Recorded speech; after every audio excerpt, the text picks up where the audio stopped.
son que baja rápido, siente un vacío. De acuerdo.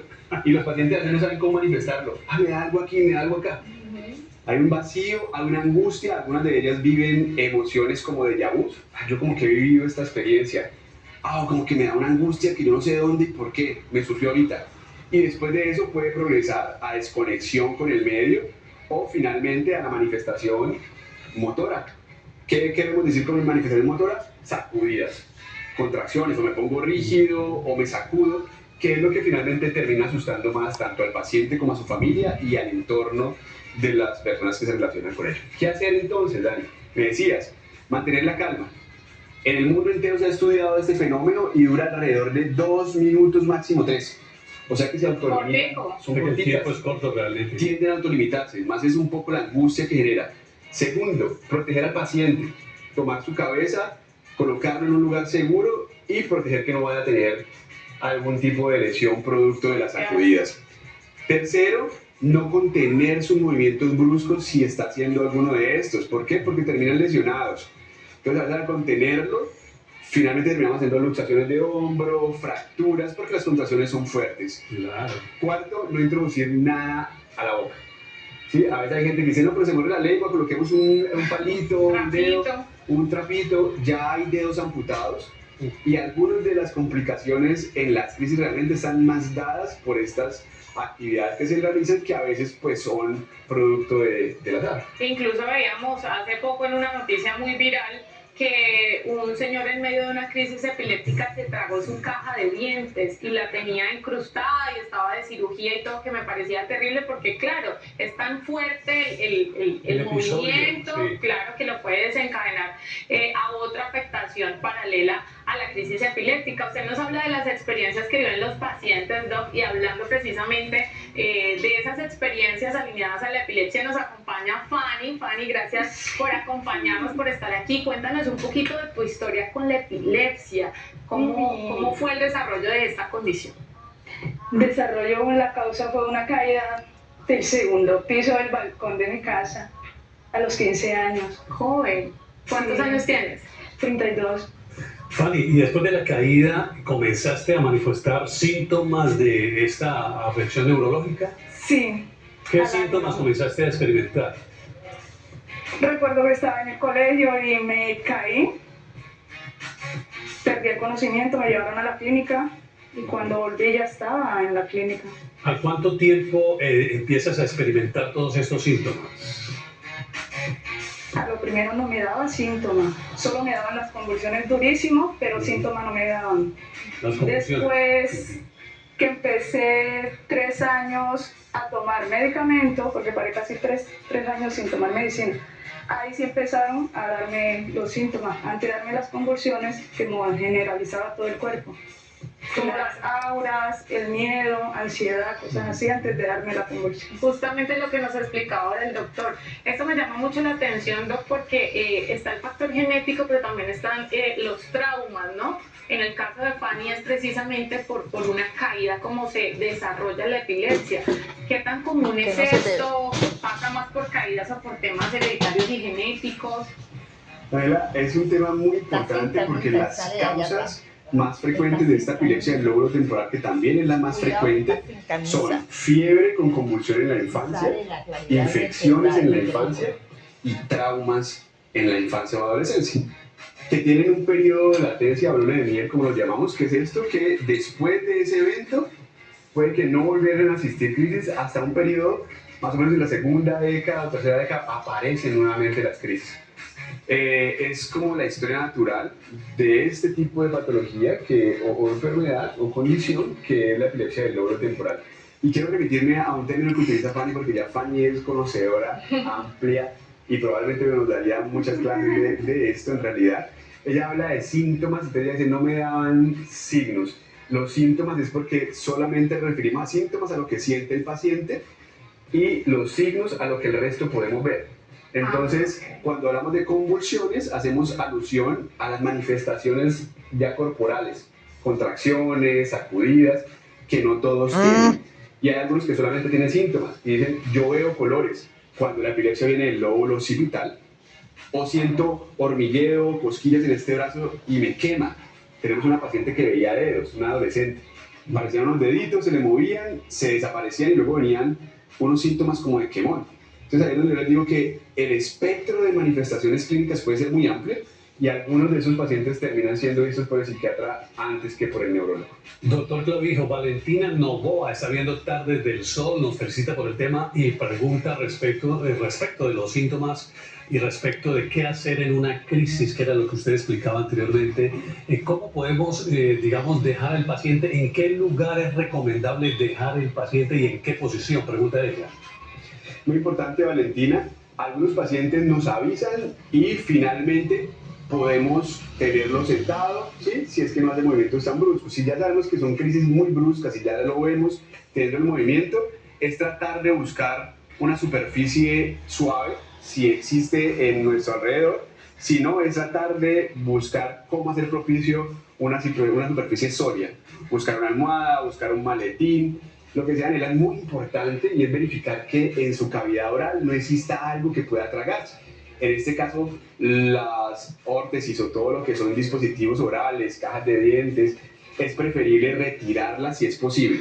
Si hay una contracción muy fuerte de la mandíbula, es preferible esperar un momento y en la medida que sea posible retirarla. Es como la recomendación más grande, no rodearlo en cantidades grandes de gente. Hay que darle aire, ¿de acuerdo? Y verificar que no tenga alrededor de su cuello cualquier objeto que le corte la respiración. Algún corbatas, collares o alguna pañoleta que a veces suelen usar. Doc, hay algo muy común hablando de esos mitos, de lo de la lengua, de lo del trapito en la boca y todo eso que ya tenemos claro que no debemos hacer, y es el jalarle un dedo. Entonces dice, jálale un dedo, arúñelo, apriétele el dedo. ¿Eso funciona o no funciona? Porque la gente considera que puede ayudar. Mire que hay muchos mitos alrededor de cómo tratar de parar una crisis o cómo autolimitarla, y esto viene de la cultura pacífica y un poco de la nariñense, que comienzan a introducir algunas versiones más místicas mismas de la epilepsia. Entonces a veces decían o colocándole un cordón rojo en el dedo del pie o finalmente haciendo tracción de un dedo. Lo cierto es que veíamos que la crisis se autolimitaba sola y entonces no había cómo establecer una causa-efecto de lo que se había hecho y terminaban dándole ese beneficio, el crédito a la tracción del dedo. Pero no, realmente no hay ningún estudio que pueda avalar ese tipo de conductas. Lo de tragarse la lengua también quería dejarlo claro, porque no se tragan la lengua. Y entonces hay que decirle al paciente, voltéenlo a la izquierda, de pronto para que más bien no se ahogue con la saliva o con la posición boca arriba. A veces lo que hace la lengua es obstruir un poco el paso del aire. Entonces voltearlo hacia la izquierda o derecha, permitiéndole un poquito mejor la oxigenación. Bueno, me llama la atención que Fanny se reía ahora con lo del cordoncito rojo en el dedito, ¿no? Sí. Y entonces ella se reía. ¿Por qué te reías, Fanny? Y una pregunta directa es, cuando se presenta algún tipo de convulsión, el paciente, en este caso tú, puede tener un autocontrol o es necesario que sea ayudado. Cuéntame según tu experiencia. Sí, mi experiencia, yo tenía mi autocontrol. Cuando yo empecé a sentir los síntomas, me acostaba. O si estaba en la calle, me sentaba. O le decía a alguien que esté al lado mío, no, mira, me va a dar ataques, sufro de ataques. Tú ya sabías cuándo te Sí. iba a dar, entonces inmediatamente te sientas o te acuestas, Sí, y con correcto. eso logras controlar la convulsión. Sí. ¿Eso es efectivo, Doc? Eso es efectivo. Muchas de las epilepsias del globo temporal avisan. Eso es lo que llamamos auras. Ajá. Entonces ahí es donde entra toda esta gama de sensaciones, miedo, un poquito de sensación de ya viví esto, o esa sensación de vacío. Son las auras más frecuentes de ese tipo de conmociones y les permite colocarse seguros. Buscar la cama, buscar un asiento, si están de pronto en una vía pública, buscar un sitio seguro para, oiga, me va a dar esto. Lo más importante es que la minoría de ellas progresan a sacudidas. Sabemos que esas son las más benevolentes, ¿no? 70 de cada 100 pacientes tienden a responder muy bien a fármacos, pero solo 30 no lo hacen y terminan siendo crisis de muy difícil tratamiento que terminan requiriendo otras opciones. Súper importante esto, y qué bueno, Fanny, que hayas desarrollado la capacidad de ir adelante, no de la crisis, porque claro, les permite ponerse seguros. Nuestros televidentes televidentes están muy activos, Doc, a través de nuestro grupo de WhatsApp. Gracias a todos los que nos están escribiendo. Y Nicole nos menciona una duda que me parece muy interesante, de hecho, porque hemos hablado en diferentes momentos de la importancia de la salud mental, las condiciones emocionales con el desarrollo de estas patologías de carácter neurológico. Y Nicole nos pregunta si el estrés puede ser un detonante de la epilepsia. Pregunta para ambos, ¿cierto? Sí. Ahorita Fanny nos va a corroborar un poco de esto, pero hay varios detonantes y el estrés es uno de ellos. Digamos que hay 5 detonantes claramente identificados que yo le sugeriría a todo paciente que convive con el diagnóstico de epilepsia tenerlos en cuenta. Uno es no dejar de tomar su medicina, es la causa más frecuente de empeorar. 2 es todas esas emociones, sean positivas o negativas, pero emociones que lleguen de repente y que generen un impacto súbito, generan aumento de crisis. Entonces ahí viene el estrés laboral, económico, amoroso, toda índole. Familiar, las infecciones, el licor y el trasnocho. Digamos que son las causas más frecuentes. Y el quinto es la combinación de fármacos. A veces se automedican o van donde el médico y le dicen, mire, yo sufro de epilepsia, y es muy importante tener en cuenta ese antecedente porque los medicamentos para epilepsia se ven fácilmente afectados por otro tipo de medicamentos. Pues yo veo a Fanny, una mujer muy relajada, miren ese sentado de reina que tiene, además muy linda. Y entonces yo te pregunto, Fanny, ¿cómo haces para controlar el estrés, para estar tranquila? Me imagino que sigues las recomendaciones del doctor respecto de no tomar, no fumar, todo este... No, yo no tomo, yo no tengo ningún vicio. Ajá, eres la mujer perfecta. No, ¿Y el quiero estrés mucho cómo mis lo amigos. Lo manejo mentalmente. Sí. Sí, ejercicio, al máximo. Sí. El ejercicio me ayuda a controlar. Control mental. Sí. Me parece súper interesante eso, Fanny, Sí. porque a veces la gente, aquí lo decimos casi que todos los días, hay que hacer actividad física, hay que comer bien, y la gente a veces pensará, ay sí, ya sabemos que hay que hacer ejercicio, pero realmente no sabemos hasta dónde impacta la actividad física en la mejoría de una enfermedad, de una patología, de una condición. ¿Qué deportes practicas, con qué frecuencia? Y ya el doc nos explica cuál es el impacto que tiene esto en la mejoría o la calidad de vida de un paciente con epilepsia. Mi deporte son 2 mancuernas en mi casa, porque trabajo en mi casa, tengo una mini droguería, entonces no puedo salir, entonces en los tiempos libres, con las pesas, hago ejercicio. Sacas tu tiempo al día y juiciosa. Juiciosa. Y la dieta. La dieta, ¿y qué características tiene tu alimentación? ¿Hay restricciones o es...? A veces no, no es que siempre vas a comer sin grasa, sí puedes comer con grasa, pero tienes que cuidarte. Muchas verduras. Hidratarte muy bien, el agua es muy importante. Sí, tomas mucha agua. Sí, mucha agua, poca azúcar, no comer mucho dulce, mucho frito. Y estás atendiendo ahí en la farmacia y estás con las mancuernas. Así, No, pues tampoco. Pero sí lo haces periódicamente, obviamente. Sí. Bueno, ¿cuánto llevas en tratamiento con el doctor Clavino? Doctor, tenemos 1 año y 6 meses. Año y 6 meses. ¿Cómo ha sido la evolución de Fanny durante este periodo, Doc? No, Fanny es una paciente excepcional, dado que cuando yo la conocí tenía más de 5 crisis por semana. Comenzamos todo el proceso, se llama fase 2 de cirugía de epilepsia.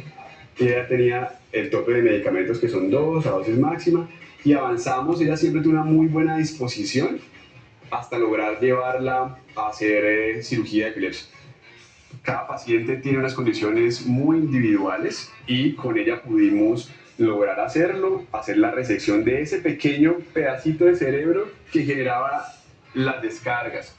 Con tan buena fortuna de que respondió favorablemente, como lo dice la literatura, que hacemos medicina basada en la evidencia, y esto está ya escrito.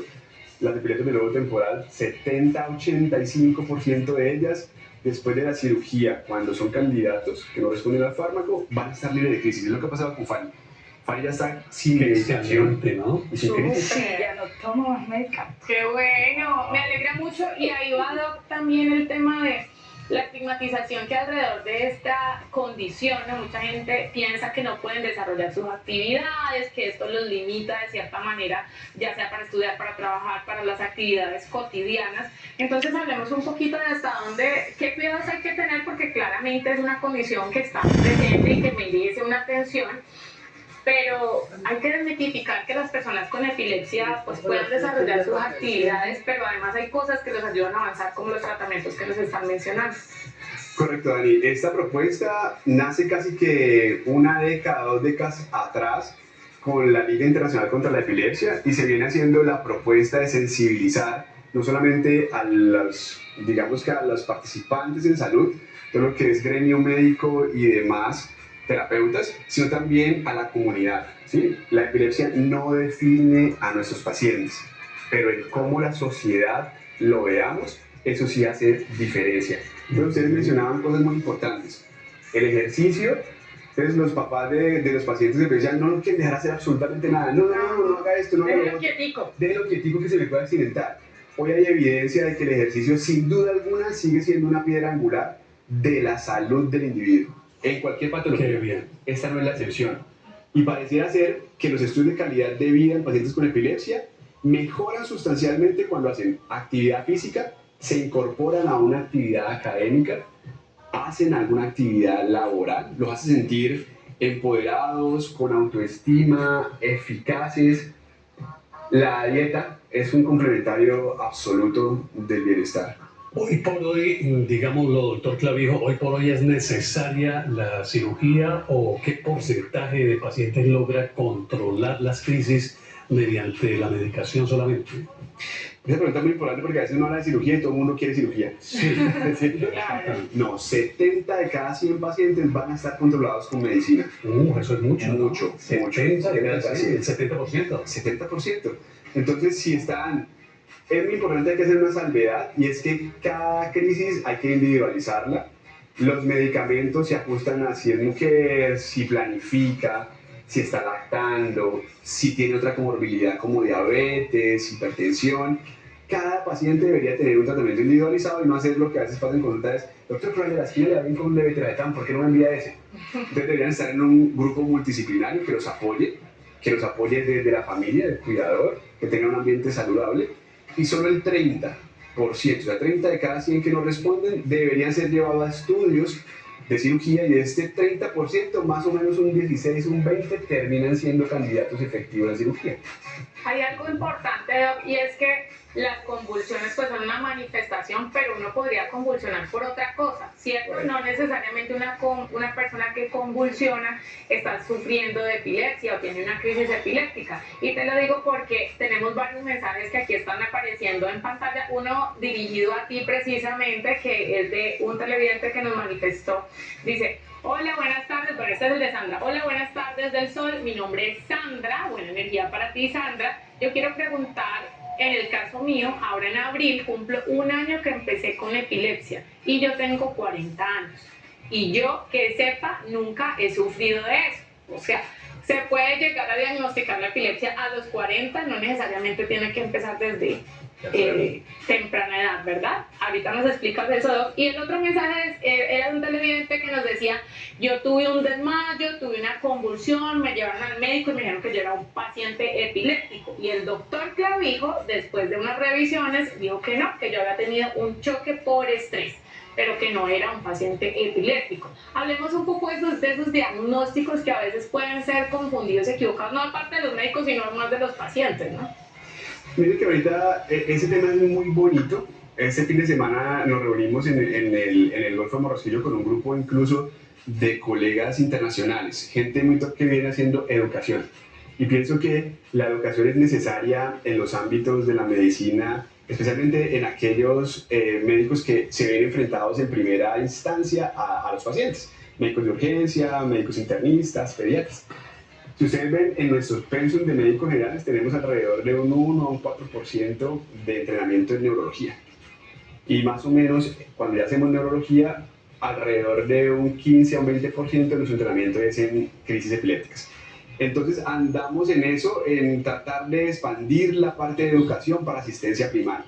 ¿Por qué es tan importante? Porque sí hay una cosa que hemos llamado camaleones o mimics. Los mimics son algo muy similar a crisis, pero que no son crisis. Cuando dice Dani que sí existen algunas cosas que pueden similar a crisis, si yo tengo en este momento una hipoglicemia o me falta el azúcar, yo puedo caer al suelo y hacer una contracción y algunas sacudidas. Se llama convulsión sintomática. Si yo tengo una arritmia y el corazón me late poco, me puedo aquí desmayar. Si tengo migraña, tenemos varios pacientes que con crisis dolorosas de migraña han terminado haciendo un síncope y contracciones. Entonces debe ser contextualizado muy bien, digamos que bajo la mirada muy cautelosa de un grupo entrenado, porque el 30% del diagnóstico de epilepsia es errado en el mundo entero. ¿Es errado? Errado. 30%. 30%. Pues David Gutiérrez es el paciente, por ahí salió un mensaje desde Palmira que nos escribe y te envía un saludo porque dice: gracias al doctor Clavijo, él descartó que fuera epilepsia y claramente pues esto incide mucho en el procedimiento, en el tratamiento que se le da a ese paciente, que si es equivocado pues seguramente no le va a llevar a mejorarse. En el gasto en salud pública, miren que a veces se le sigue cuando llegan y no está controlado porque no es realmente una epilepsia o es un trastorno afectivo que termina siendo algo que llamamos ahorita crisis o eventos paroxísticos no epileptiformes, se les atribuye a una manifestación de un desbalance emocional. Entonces, cuando llegan con un diagnóstico errado, no van a mejorar con medicamentos. Y si no mejoran con medicamento, cuando llegan al médico, lo que se hace es o aumentar dosis o aumentar fármacos. No, y eso puede terminar, como dicen por ahí, pues coloquialmente, como que una cosa le dañó la otra o tiene sus efectos secundarios, ¿no? De acuerdo. Ahí es un llamado de pronto a que nos unamos todos, a que sigamos educando a la parte de médicos en formación, en sociedad, que el paciente se informe es clave. En eso yo pienso que es uno de los pilares importantes que el paciente cada vez... Y las familias también, ¿no? Las familias. Es fundamental. Totalmente. Miren que en estos momentos el grupo y el apoyo familiar es muy importante. Pacientes con epilepsia del lóbulo temporal tienen fluctuaciones. Si nosotros a diario tenemos fluctuaciones de ánimo, los pacientes con epilepsia del lóbulo temporal es mucho más frecuente la depresión y la ansiedad. Lo que es interpretado a veces por la familia es como: ay, me quieren manipular, no quiere hacer las cosas. Entonces, tenemos un porcentaje importante de pacientes que nos dicen: ustedes podrían hablar con mi familia, decirles que en realidad, ¿qué es esto que sufro? Es muy importante que todo el núcleo y la sociedad comiencen a entender un poco mejor esto, porque son pacientes que perfectamente pueden realizar un trabajo, asistir a una universidad, asistir a un colegio. Llevar su vida normal. Llevar su vida normal. Doc, esto que Eso te iba a preguntar, es bien... si después de la operación realmente el paciente puede tener una vida absolutamente normal, pero sería bueno transmitirle esa pregunta aquí a Fanny para que le oigamos esa bella voz. Además, Fanny, ¿cómo sientes que es tu vida? ¿Consideras que tu vida es normal? ¿Puedes hacer las actividades normales que hacemos todos? Sí, claro, las puedo hacer normal. Vive su cotidianidad. ¿Tú bailas? Sí. ¿Te gusta bailar? Sí, me gusta bailar. ¿Qué Un bailas? poquito de bachata, un poquito de salsa. Salsera como buena canela. ¿Escuchas música? ¿Sales Sí, a claro. bailar? ¿Cine? Todo. ¿Diversión? Hago todo. Sin miedo, sin nada. O sea, el miedo que tenía ya lo perdí. Bueno, eso es chévere porque la actitud del paciente ayuda muchísimo, ¿no, Doc? Mucho. La actitud del paciente termina siendo todo, además, porque un paciente con crisis frecuentes pierde la autonomía, pierde un poco de autoestima y de seguridad. Y de esperanza, tal vez, ¿no? De decir esto va a estar peor, pero resulta vital sostenerse firme y con fuerza mental en el corazón de decir: voy a hacer lo que debo hacer para mejorarme. De verdad que es muy inspiradora la historia de Fanny y tantos casos que nos expones, Doc. Para nosotros es un compromiso como Canal Regional Telepacífico llevar esta información tan valiosa a todas las personas que nos ven, para que sepan que este tipo de diagnósticos o de condiciones, gracias a toda la evolución de la medicina, de la ciencia, pues son cada vez más tratables, son cada vez... cuentan con tratamientos más efectivos para mejorar la calidad de vida de los pacientes, y por eso hoy, en conmemoración a este Día Internacional de la Epilepsia, pues estamos hablando de este tema. ¿Cuál sería tu mensaje para todas las personas y para todos los escenarios, ¿no? Cuidadores, familiares, médicos y pacientes que de alguna manera están cercanos a la epilepsia? Yo quiero transmitir una voz de aliento, porque hoy en día tenemos no solamente personal entrenado, sino plataformas inmensas de pacientes que se han unido en pro de socializar conocimiento. Entonces, darles una partida de esperanza, porque además también tenemos cada vez más tecnología, más medicamentos, opciones quirúrgicas y no quirúrgicas, grupos de apoyo desde psicología, ejercicio, nutricionistas. La Liga ha querido venir extendiendo opción para todos aquellos científicos, neurocientíficos y especialistas en diferentes digamos que áreas del conocimiento a que se vinculen en el apoyo del paciente con epilepsia. Y un mensaje de Fanny, por supuesto. Voy a aumentar.